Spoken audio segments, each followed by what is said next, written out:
ચાલુ વર્ષે ગુજરાતને મળશે 30 નવા આઈએએસ અધિકારી। ગુજરાતને વર્ષ 2025 એટલે કે ચાલુ વર્ષે 30 નવા આઈપીએસ અધિકારીઓ મળશે। ગુજરાત વિધાનસભામાં પ્રશ્નોત્તરી કાળ દરમિયાન કોંગ્રેસ નેતા અમિત ચાવડાએ પૂછેલા સવાલનો જવાબ ગૃહ રાજ્યમંત્રી હર્ષ સંઘવીએ આપ્યો। હર્ષ સંઘવીએ આઈપીએસની ખાલી જગ્યા મુદ્દે જવાબ આપતા કહ્યું કે 208 આઈપીએસની જગ્યા સામે 198 ભરાયેલી છે, 10 જગ્યા ખાલી છે, 24 આઈપીએસ ડેપ્યુટેશન પર છે। તો મંત્રી ઋષિકેશ પટેલે જવાબમાં કહ્યું કે રાજ્યમાં આઈએએસ અધિકારીનો મંજૂર મહેકમ 313 છે, જેમાં 14 અધિકારી હાલ સેન્ટ્રલ ડેપ્યુટેશન પર છે, 56 જગ્યા ખાલી છે। રાજ્યમાં છેલ્લા 5 વર્ષમાં સીધી ભરતીથી 41 આઈએએસ અને બઢતી તેમજ પસંદગીથી 54 મળીને કુલ 95 આઈએએસ અધિકારી મળ્યા। રાજ્યને ફાળવવામાં આવેલા આઈપીએસ અધિકારીઓમાં 34 મહિલા આઈપીએસ અધિકારીનો સમાવેશ થાય છે। તો રાજકોટ પાયલ હોસ્પિટલના વિડીયો કાંડનો મુદ્દો વિધાનસભામાં ગુંજ્યો। ગૃહ રાજ્યમંત્રીએ કહ્યું કે મહિલા આઈપીએસે ગણતરીના કલાકોમાં કાર્યવાહી કરી 300 કિલોમીટર દૂર બેસેલા આરોપીઓને પકડી પાડ્યા। તો અમરેલી પાયલગોટી બોગસ લેટરકાંડનો મુદ્દો પણ વિધાનસભામાં ગુંજ્યો। કોંગ્રેસના ધારાસભ્ય કિરીટ પટેલના સવાલનો જવાબ આપતા હર્ષ સંઘવીએ કહ્યું કે બોગસ લેટરકાંડમાં અત્યાર સુધીમાં 4 આરોપીઓની ધરપકડ કરી છે અને હવે આ કેસમાં કોઈ આરોપીની ધરપકડ બાકી નથી। ઝાલોદ અને દેવગઢ બારિયામાં પ્રમુખ બનવા માટે ભાજપે શરૂ કર્યા કાવા દાવા।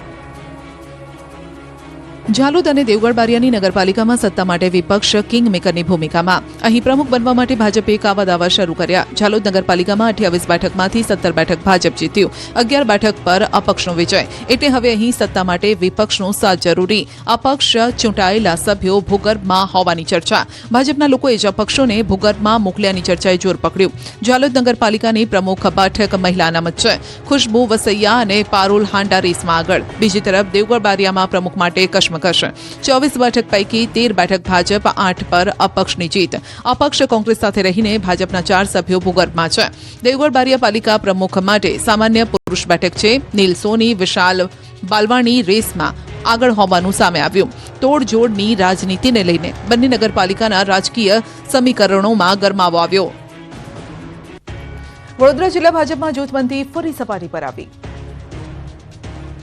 વડોદરા જિલ્લા ભાજપમાં ફરી એકવાર જૂથબંધી સપાટી પર આવી ગઈ। કરજણ, પાદરા અને સાવલી નગરપાલિકામાં ભાજપની ભવ્ય જીત બાદ જિલ્લામાં ભાજપના કાર્યકરોએ જીતની ભવ્ય ઉજવણી કરી હતી। વડોદરા શહેર ભાજપ પ્રમુખ વિજય શાહ સહિત કાર્યકરો સાથે કરજણ ખાતે જીતની ભવ્ય ઉજવણી કરવામાં આવી હતી। આ જીતની ઉજવણી કરવા માટે જિલ્લા ભાજપના વંદે કમલમ કાર્યાલયમાં કાર્યક્રમ રાખતા જૂજ કાર્યકરો જ હાજર રહેતા ઉજવણી ફિક્કી જોવા મળી હતી। 300 જેટલા અપેક્ષિતો સામે માંડ 70 કાર્યકરો આવ્યા। સન્માન સમારોહમાં કરજણ નગરપાલિકાના 19માંથી 11 ઉમેદવારો હાજર રહ્યા। સાથે જ આ કાર્યક્રમમાં મહત્વના લોકો ગેરહાજર રહ્યા હતા। ધારાસભ્ય, સાંસદ મોરચાના પ્રમુખ ગેરહાજર રહેતા ભાજપમાં જૂથબંધી ચરમસીમા પર હોવાનું સામે આવ્યું છે। જિલ્લા ભાજપ પ્રમુખ સતીશ પટેલ સામે નારાજગી હોવાથી કાર્યકર્તાઓ અને મોટા નેતાઓ ગેરહાજર રહ્યાનો ગણગણાટ સંભળાયો છે। સતીશ પટેલની સંગઠન અને ચૂંટાયેલા પ્રતિનિધિ પર પકડ નથી તેવી પણ ચર્ચા શરૂ થઈ છે। મહિલાઓના વાંધાજનક વિડીયો વેચતા નરાધમોને અમદાવાદ લવાયા। ગુપ્ત વિડીયો વેચી લખપતિ બન્યા। મહિલાઓના વાંધાજનક વિડીયો વેચનારા ત્રણેયને અમદાવાદ લવાયા। પ્રયાગરાજથી યુટ્યુબ અને મહારાષ્ટ્રથી ટેલિગ્રામ ચેનલ ચલાવતા કુલ 3 શખ્સોની સાયબર ક્રાઇમે ધરપકડ કરી। રાજકોટની પાયલ હોસ્પિટલમાં મહિલાઓના સારવાર દરમિયાનના ચેકઅપના આપત્તિજનક સીસીટીવી ફૂટેજ વેચવાના કૌભાંડમાં અમદાવાદ સાયબર ક્રાઇમે મહારાષ્ટ્રથી 2 અને પ્રયાગરાજથી 1 આરોપીને ઝડપી અમદાવાદ લાવ્યા। ત્રણેય આરોપીને લઈ સાયબર ક્રાઇમની ટીમ અમદાવાદ પહોંચી। ત્રણેય આરોપીઓને મેડિકલ ચેકઅપ માટે લઈ જવાયા। આરોપીઓની પૂછપરછમાં ચોંકાવનારા ખુલાસા થયા। મહિલાઓના આ પ્રકારના વિડીયો વેચીને 8 મહિનામાં મુખ્ય આરોપી પ્રજ્વલ તૈલી 1 લાખ રૂપિયા કમાયો। 800 થી 2000 રૂપિયામાં આ વિડીયો વેચતો હતો। યુપી પ્રયાગરાજનો ચંદ્રપ્રકાશ વિડીયો અને ફોટો ઓનલાઈન વેચતો હતો। રોમાનિયા અને એન્ટાલિયાના આઈપી એડ્રેસનો ઉપયોગ કરતા દેશની 60-70 હોસ્પિટલના વિડીયો હેક કર્યાનું કબૂલ્યું છે। આરોપીના ટેલિગ્રામમાં 100થી વધુ સબસ્ક્રાઇબર્સ છે। હોસ્પિટલ ઉપરાંત થિયેટર, મોલ સહિતની મહિલાના વિડીયો મળી આવ્યા છે। પાયલ હોસ્પિટલના સીસીટીવી 2024માં ફેબ્રુઆરી, માર્ચ માસના હેક થયા હતા। હોસ્પિટલમાં દર્દી દ્વારા સારવાર સમયે આક્ષેપ થતા સીસીટીવી લગાવવામાં આવ્યા હતા। બીજી તરફ રાજકોટની પાયલ હોસ્પિટલમાં આરોગ્ય વિભાગે તપાસ કરી છે। 5 સભ્યોની ટીમ દ્વારા હોસ્પિટલમાં તપાસ કરાઈ। ચેકિંગમાં મોટો ખુલાસો થયો છે। હોસ્પિટલને સીસીટીવી હેક થયાની જાણ થઈ હતી, છતાં પોલીસને જાણ ન કરી, પરંતુ સીસીટીવીનો પાસવર્ડ પણ બદલવામાં આવ્યો। તો આરોગ્ય વિભાગે સ્પષ્ટતા કરી છે કે લેબર રૂમમાં સીસીટીવી લગાવી શકાય નહીં। ખેડૂતો માટે માઠા સમાચાર. ચાલુ માસના અંતમાં માવઠું ત્રાટકશે તો ગરમી પણ પ્રચંડ પડશે. રાજ્યમાં શિયાળાએ વિદાય લીધી. ઉનાળાનો પ્રારંભ. ફેબ્રુઆરી માસમાં માર્ચ મહિના જેવી ગરમી પડતા લોકો ત્રાહિમામ. મોટાભાગના શહેરોમાં આકરી ગરમી પડી રહી છે. તાપમાનનો પારો 35 ડિગ્રીને પાર પહોંચ્યો. હજુ આકરી ગરમી સહન કરવા માટે તૈયાર રહેવું પડશે. હવામાન વિભાગે આગાહી કરી છે કે આગામી 2 દિવસમાં તાપમાનનો પારો 2 થી 3 ડિગ્રી વધશે. કેટલાક વિસ્તારમાં 35 ડિગ્રીને પાર પહોંચશે. હાલ ઉત્તર પશ્ચિમ તરફના પવનો ફૂંકાઈ રહ્યા છે, જેથી બેવડી ઋતુનો અનુભવ થઈ રહ્યો છે. ખેડૂતો માટે ફરી માઠા સમાચાર આવ્યા છે. હવામાન નિષ્ણાત અંબાલાલ પટેલે આગાહી કરી છે કે ચાલુ મહિનાના અંતમાં માવઠું થશે.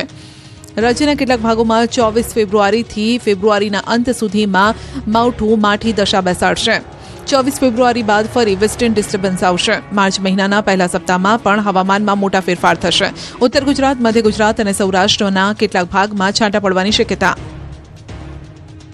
જામખંભાળિયામાં દીકરીની સમાધિ હટાવી લેવાતા કોળી સમાજ લાલઘુમ. જામખંભાળિયામાં કોળી સમાજની દીકરીની સમાધિ પર બુલડોઝર ફેરવી દેવાયું. સમાધિ હટાવી દેવાતા કોળી સમાજ લાલઘુમ થયો. જામખંભાળિયામાં શક્તિનગર વિસ્તારમાં જ્યાં સમાધિ સ્થળ છે ત્યાં તંત્ર દ્વારા પાણીના ટાંકા બનાવવાનું કામ ચાલી રહ્યું છે. ત્યારે બાજુમાં જ આવેલા કોળી સમાજના સ્મશાનની જગ્યામાં મૃતક દીકરીની સમાધિ પર જેસીબી ચલાવી દેવાયું. કોળી સમાજમાં આક્રોશ ફેલાયો. એક પરિવારની દીકરીની સમાધિ હટાવી કોન્ટ્રાક્ટર દ્વારા ત્યાં રેતી સહિતનું મટીરીયલ ઠાલવી દેવાતા મામલો ગરમાયો. લોકોના ટોળા એકત્રિત થયા. પરિવારે ન્યાયની માંગ સાથે ધર્મ પરિવર્તનની ચીમકી ઉચ્ચારી. છતાં જો ન્યાય નહીં મળે તો દીકરીના પિતાએ આત્મવિલોપનની ચીમકી ઉચ્ચારી. કોળી સમાજના લોકોએ સ્મશાન પાસે એકઠા થઈ દીકરીની સમાધિ ફરી બનાવી દેવાની માંગ કરી છે. જો ન્યાય નહીં મળે તો કોળી સમાજના લોકો ઉગ્ર આંદોલન કરશે. રાજકોટના સરદારમાં જમીન મુદ્દે સ્થાનિકો ઝઘડી પડ્યા. રાજકોટના સરદાર ગામે જમીન વિવાદ મુદ્દે સ્વામિનારાયણ મંદિર પાસે કેટલાક લોકો જંગે ચઢ્યા. સ્વામિનારાયણ મંદિર નજીક જ કેટલાક શખ્સો વચ્ચે બોલાચાલી થઈ. જમીનને લઈને ઉગ્ર બોલાચાલી થઈ. આ દરમિયાન મામલો બિચકતા મારામારી પર ઉતરી આવ્યા. જેસીબી તોડવાના મામલે સ્થાનિકો વચ્ચે ઝપાઝપી થઈ. જોરદાર ધમાલ થતા નાસભાગ મચી ગઈ. લોખંડના પાઇપ વડે હુમલો થયો. એક વ્યક્તિ જમીન પર પડી ગયો હોવા છતાં તેના પર હુમલો કર્યો. આરોપીઓએ મહિપત આહિરના જેસીબીની બારીના કાચ તોડી 60,000નું નુકસાન કર્યું, જેથી લોખંડની પાઇપ વડે બંને શખ્સોએ બીજાને ઢોર માર માર્યો. આ સમગ્ર મામલે આજી ડેમ પોલીસ સ્ટેશનમાં બિપિન અને નરેશ સામે ફરિયાદ નોંધાઈ. અમદાવાદના રોડ પર ગેસ લાઇન લીકેજ થતા ભડાકા. થયું ખોદકામ અને રોડ પર થયા ભડાકા. દ્રશ્યો છે અમદાવાદના. યુએન મહેતા હોસ્પિટલ પાસે ખોદકામ ચાલી રહ્યું હતું. ગેસની લાઇન લીકેજ થતા રિપેરિંગ કામ ચાલી રહ્યું હતું. ત્યારે જ રોડ વીજ ડીપીમાં ધડાકા થયા. આ સાથે જ આગ ફાટી નીકળી. પહેલા તો વીજ લાઇનની ડીપી પાસે કડાકા ભડાકા સાથે આગ લાગી. જાણે કોઈ ફટાકડા ફૂટતા હોય તે રીતે લગભગ 2 થી 3 મિનિટ સુધી ધડાકા થતા રોડ પર નાસભાગ મચી. જે બાદ ગેસ લાઇન લીક થયેલી હતી ત્યાં આગ પહોંચી. આગ વધુ પ્રસરે તે પહેલા જ ફાયર વિભાગને જાણ કરવામાં આવી. ફાયરની ટીમે પહોંચીને આગ પર પાણીનો મારો કરી આગને કાબૂમાં લીધી. ભરબજારમાં ટ્રાફિકથી ધમધમતા વિસ્તારમાં આગ લાગતા લોકોમાં ડરનો માહોલ સર્જાયો. સદનસીબે ઘટનામાં કોઈ જાનહાનિ નથી થઈ. સુરતની ખાનગી સ્કૂલમાં આગ લાગતા દોડધામ. એસીમાં બ્લાસ્ટથી વિદ્યાર્થીઓ ડર્યા. સુરતમાં અશ્વિની કુમાર રોડ પર આવેલી સરસ્વતી વિદ્યાલયમાં લાઇબ્રેરીમાં એસીમાં બ્લાસ્ટ સાથે આગ લાગી ગઈ હતી. સરસ્વતી વિદ્યાલયની લાઇબ્રેરી બંધ હાલતમાં હતી અને આજે નવા લાઇબ્રેરિયન આવતા તેમને બતાવવા માટે લાઇબ્રેરી ખોલીને એસીની સ્વિચ શરૂ કરતા જ ધડાકા સાથે આગ લાગી ગઈ હતી, જેના પગલે અફરાતફરીનો માહોલ સર્જાઈ ગયો હતો. વિદ્યાર્થીઓના જીવ તાળવે ચોંટી ગયા હતા. સ્કૂલ સંચાલકોએ તુરંત આસપાસના ક્લાસરૂમમાં રહેલા તમામ બાળકોને તાત્કાલિક નીચે ઉતારી દેવામાં આવ્યા હતા. આ સાથે જ ફાયર વિભાગને પણ જાણ કરી દેવામાં આવી હતી અને સ્કૂલમાં રહેલા ફાયર સેફટી દ્વારા આગ પર કાબુ મેળવવાના પ્રયાસ પણ કરવામાં આવ્યા હતા. પણ 3 ફાયર સ્ટેશનની 6 થી વધુ ગાડીઓ દ્વારા પાણીનો મારો ચલાવીને ગણતરીની મિનિટોમાં આગ પર કાબુ મેળવી લેવામાં આવ્યો હતો. ત્યારબાદ સ્કૂલમાં તાત્કાલિક બાળકોને રજા આપી દેવામાં આવી હતી. આ સાથે જ વાલીઓ બાળકો સહી સલામત છે કે નહીં તે જોવા માટે સ્કૂલે દોડી આવ્યા હતા. કેટલાક બાળકો વાલીઓને ભેટીને રડી પણ પડ્યા હતા. જો કે આગ લાઇબ્રેરીમાં લાગી હોવાથી સ્કૂલમાં અભ્યાસ કરતા 800 બાળકોને કોઈ પણ પ્રકારની અસર થઈ નથી, જ્યારે લાઇબ્રેરીમાં થોડું નુકસાન થયું છે. ભાવનગર, બનાસકાંઠા અને પાટણમાં ટપોરીઓએ આતંક મચાવ્યો. પોલીસે કરાવ્યું કાયદાનું ભાન. ભાવનગરમાં જુઓ કઈ હદે લુખ્ખાઓ બેફામ બની ગયા છે. શહેરમાં કાયદો અને વ્યવસ્થાની સ્થિતિ દિવસે ને દિવસે કથળી રહી છે. જાણે કે અસામાજિક તત્વોને પોલીસનો ડર ન હોય તેમ એક પછી એક બનાવો સામે આવી રહ્યા છે. સિહોરમાં જાહેરમાં મારામારીની ઘટના સામે આવી. જૂની અદાવતને લઈને માથાકૂટ સર્જાતા 3 વ્યક્તિઓ વચ્ચે લોહિયાળ જંગ થયો. વૃંદાવન ઓટોમાં નોકરી કરતા મિલન ગોહિલ નામના યુવાનને થોડા દિવસો પહેલા સાગર ખમળ અને તેના ભાઈ સાથે માથાકૂટ થઈ હતી. આ દરમિયાન આજરોજ આ બંને ભાઈઓ પુનઃ વૃંદાવન ઓટોમાં આવી ઝઘડો કર્યો હતો. એ દરમિયાન મામલો મારામારી સુધી પહોંચતા મિલન અને તેના ભાઈ પર સાગર તથા નયને પાઇપ વડે હુમલો કર્યો હતો.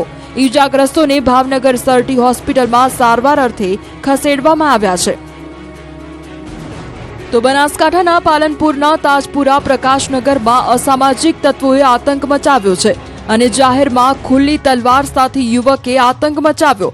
પાર્લર પર પહોંચી તલવારના ઘા મારતા નાસભાગ મચી ગઈ છે. સ્થાનિકોમાં દહેશત ફેલાઈ હતી અને તુરંત પોલીસને જાણ થતા કાફલો સ્થળ પર પહોંચ્યો હતો.